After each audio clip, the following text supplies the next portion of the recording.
नमस्कार, मैं हूं कोमल शर्मा और आप देख रहे हैं न्यूज 21। अंतर्राष्ट्रीय पुष्कर मेले के अवसर पर शनिवार को आध्यात्मिक पदयात्रा का शुभारंभ हुआ। वैदिक मंत्रोच्चार के बीच कैबिनेट मंत्री सुरेश सिंह रावत और निवर्तमान सभापति कमल पाठक ने पूजा अर्चना कर केसरिया भगवा ध्वज दिखाकर पदयात्रा को रवाना किया। कैबिनेट मंत्री रावत ने इस यात्रा को राजस्थान की सांस्कृतिक धरोहर और धार्मिक परंपराओं का प्रतीक बताया। यात्रा में महिलाओं ने पारंपरिक वेशभूषा में भागीदारी की, जबकि यूआरएम स्कूल की भव्य झांकियों और कालबेलिया नृत्य ने वातावरण को भक्तिमय बना दिया। साधु संतों और विभिन्न सामाजिक संस्थानों की झांकियां भी यात्रा की शोभा बढ़ा रही थी। यह यात्रा गायत्री मंदिर गुरुद्वारा से प्रारंभ होकर प्रमुख घाटों वराह घाट, गनगौर घाट, गऊ घाट और ब्रह्मा मंदिर से होते हुए मेला मैदान पर संपन्न हुई। इस दौरान एसडीएम गुरु प्रसाद तंवर, नगर परिषद आयुक्त जनार्दन शर्मा, एडिशनल एसपी दीपक कुमार सहित अन्य अधिकारी व्यवस्थाएं संभालते नजर आए। पुष्कर से सीताराम गहलोत की रिपोर्ट। आध्यात्मिक पदयात्रा जैसे 11 से साधु संतों के स्नान होने के बाद में सारे साधु संतों के स्नान के बाद में जैसे पुष्कर में आध्यात्मिक पदयात्रा निकलती है, तो जिसमें सारी स्कूलों का बढ़ चढ़ के हिस्सा होता है। हर वर्ष की भांति इस वर्ष हमारी स्कूल की 4 झांकियाँ रही और उसके अंदर हम लोगों ने वराह अवतार जो साउथ कोला का मतलब एक देवता है उसका लिया था और जगन्नाथपुरी का लिया है। और ये मीनाक्षी देवी है जो एक मंदिर है, ये भी कर्नाटका में है। तो ये पूरी झांकी हमारी साउथ की थी और बाकी के सारे स्कूल वाले भी इसमें झांकियाँ लेते हैं।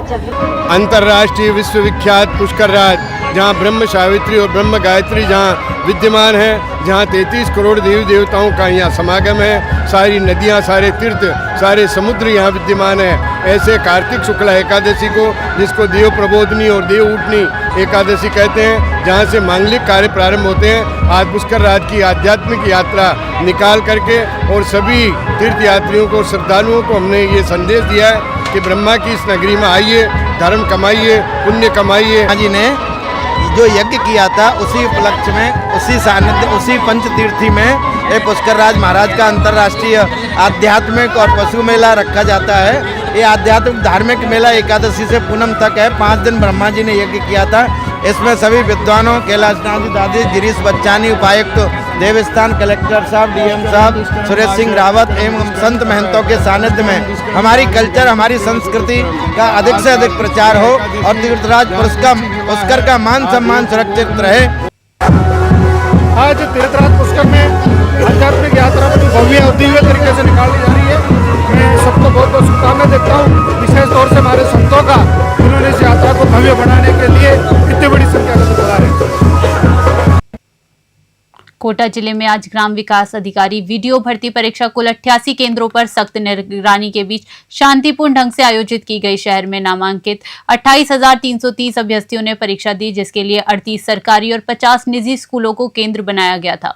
परीक्षा को देखते हुए रोडवेज प्रशासन ने अतिरिक्त बसें चलाई और भीड़ नियंत्रण के लिए कर्मचारियों की ड्यूटी लगाई गई, ताकि परीक्षार्थियों को आवागमन में कोई भी असुविधा न हो। कोटा रोडवेज डिपो की उप प्रबंधक नीति गोयल ने बताया कि बसों की संख्या बढ़ाई गई है। सुरक्षा और निष्पक्षता सुनिश्चित करने के लिए सभी केंद्रों पर ड्रेस कोड का सख्ती से पालना कराई गई। एंट्री से पहले 2 लेयर की चेकिंग की गई, जिसमें पुलिस और स्कूल स्टाफ ने मेटल डिटेक्टर और बायोमेट्रिक सिस्टम का उपयोग किया। महिला अभ्यर्थियों की नाक की बाली, गले की चेन और पुलिस अभ्यर्थियों के जूते तथा जींस के स्टील बटन तक बाहर ही खुलवा लिए गए। परीक्षा सुबह 11 बजे से दोपहर 1 बजे तक आयोजित हुई। रेलवे स्टेशन, बस स्टैंड और प्रमुख मार्गों पर सुरक्षा के लिए अतिरिक्त पुलिस जाब्ता तैनात किया गया था। कोटा से कामेंदु जोशी की स्पेशल रिपोर्ट।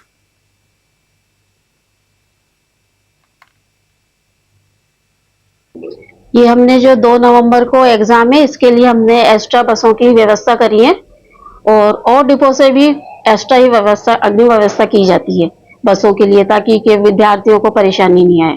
किस तरह की सिचुएशन? बच्चों को जो एग्जाम के लिए 2 दिन पहले फ्री रहता है और 2 दिन के बाद से फ्री रहता है, और वहाँ पे उनको बिठाने के लिए स्टाफ की व्यवस्था की जाती है, जिससे कि उनको अव्यवस्था का सामना नहीं करना पड़े, और पूरी कोशिश की जाती है कि उनको एग्जाम जगह पे टाइम से पहुंचाया जा सके। नाम बताइए। ये हमने जो कपासन में देवउठनी एकादशी के पावन अवसर पर भगवान श्री रणछोड़नाथ की शाही बारात का भव्य आयोजन धूमधाम और परंपरागत वैभव के साथ किया गया। शाही लवाबजे में सुसज्जित इस दिव्य बारात में सैकड़ों की संख्या में भक्तजन पारंपरिक वेशभूषा में शामिल हुए और नृत्य भजनों के साथ वातावरण को भक्तिमय बना दिया। बारात धमाना से रवाना होकर कोठड़ी गांव पहुंची, जहां स्थानीय लोगों ने पलक पावड़े बिछाकर बारात का शानदार स्वागत किया। कोठड़ी में श्रद्धालुओं का सैलाब उमड़ पड़ा और पूरा गांव रणछोड़नाथ के जयकारों से गुंजानमय हो उठा। देवउठनी एकादशी के शुभ मुहूर्त में विधि विधान के साथ शालिग्राम का विवाह माता तुलसी के साथ संपन्न हुआ।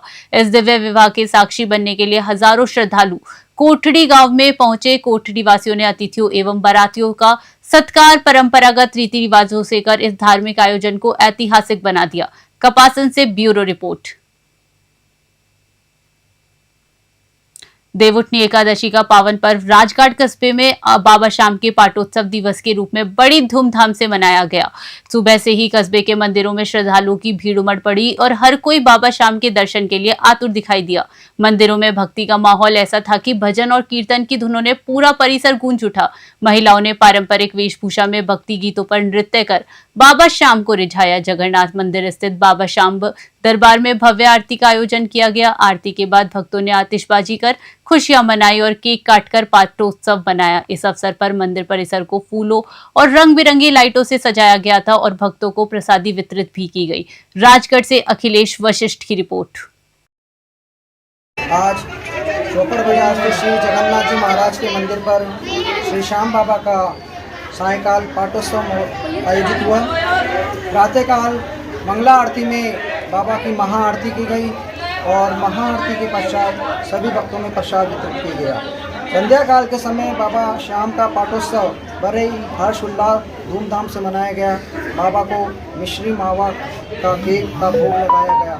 भक्तों ने मंदिर में पहुंचकर बाबा श्याम के दर्शन करे, मन्नतें मांगी। पूरा मंदिर जय श्री श्याम के जयकारों से गुंजायमान हो गया।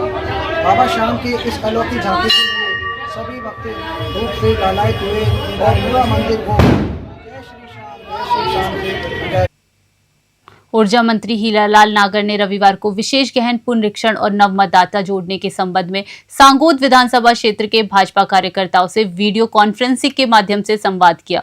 मंत्री नागर ने कार्यकर्ताओं से घर घर जाकर मतदाता पुनरीक्षण कार्य में सक्रिय सहयोग करने की अपील की। उन्होंने कहा कि कार्यकर्ताओं को टीम बनाकर मतदाता सूचियों का गहन अध्ययन करना होगा। नागर ने निर्देश दिए कि दिसंबर 2007 तक के सभी मतदाता तथा 1 जनवरी 2026 तक 18 वर्ष की आयु पूरी करने वाले सभी युवाओं के नाम मतदाता सूची से जुड़वाएं। साथ ही उन्होंने कार्यकर्ताओं से सूची में मौजूद दोहरे नामों और मृतक लोगों के नाम को चिन्हित कर हटवाने का आह्वान किया। उन्होंने यह भी बताया कि नवीन मतदाता का नाम जुड़वाने के लिए निवास प्रमाण पत्र या निर्वाचन की वेबसाइट पर उपलब्ध 2002 की मतदाता सूची में अंकित नाम की प्रति उपलब्ध करवानी होगी। कोटा से कामिंदु जोशी की रिपोर्ट। बीकानेर जिले के श्री डूंगरगढ़ पुलिस थाने में शनिवार को लापता युवती के मामले में पुलिस कार्यवाही से नाराज सर्व समाज के लोगों ने जबरदस्त हंगामा किया। युवती के लापता हुए 8 दिन बीत जाने के बाद भी सुराग न लगने से स्थानीय लोगों में काफी ज्यादा आक्रोश है। सैकड़ों की तादाद में सर्व समाज के लोग एकजुट होकर पुलिस थाने पहुंचे। प्रदर्शनकारियों ने आरोप लगाया कि पुलिस इस मामले में संतोषजनक जवाब नहीं दे पा रही है और न ही मामले की गंभीरता को समझ रही है और न ही मामले को गंभीर तरीके से ले रही है। लोगों ने थानाधिकारी की कार्यशैली को लेकर गहरी नाराजगी व्यक्त की। लापता युवती के परिजनों और सर्व समाज ने पुलिस के तत्काल प्रभावी कार्यवाही करने और युवती को जल्द से जल्द सकुशल बरामद करने की मांग की है। पुलिस अधिकारियों ने भीड़ को शांत करने और जल्द से जल्द मामले का खुलासा करने का आश्वासन भी दिया। बीकानेर से ब्यूरो रिपोर्ट।